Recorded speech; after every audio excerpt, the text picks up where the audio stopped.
Cette vidéo comporte tous les commentaires d'études sur les versets disponibles dans la Bible d'études Esprit et Vie, dans la première épître de Paul aux Thessaloniciens chapitre 3.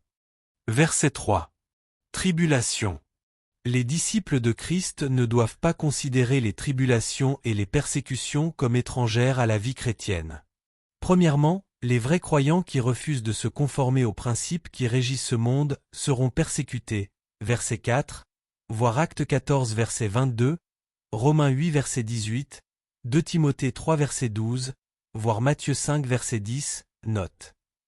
Deuxièmement, ces épreuves ne doivent pas être confondues avec la manifestation de la colère de Dieu sur les impies à la fin des temps. Chapitre 5 verset 9, Matthieu 24 verset 21, 2 Thessaloniciens 1 verset 6, Apocalypse 3 verset 10, note.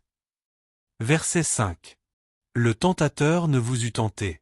C'est la deuxième fois que Paul se réfère à l'activité de Satan dans cette lettre, voir chapitre 2 verset 18. Paul croyait fermement à l'emprise de Satan et au royaume des mauvais esprits, Éphésiens 2 verset 2, 2 Thessaloniciens 2 verset 9, Jésus y croyait aussi, Matthieu 13 verset 39, Marc 3 verset 14 à 15, 4 verset 15, Luc 4 verset 1 à 13 et verset 33 à 41.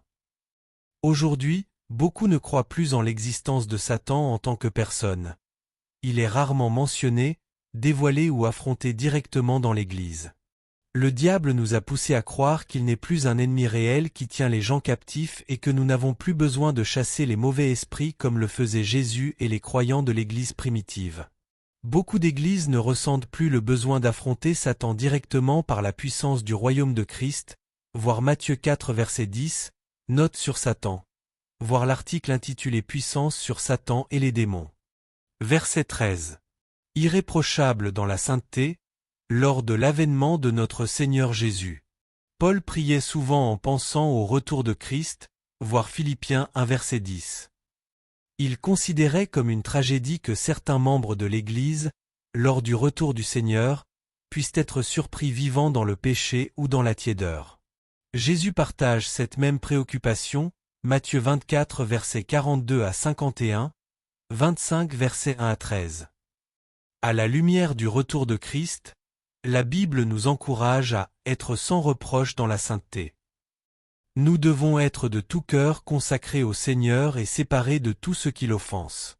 L'expression « avec tous ses saints » se réfère aux saints décédés qui sont déjà avec le Seigneur dans les cieux, voir l'article sur l'enlèvement.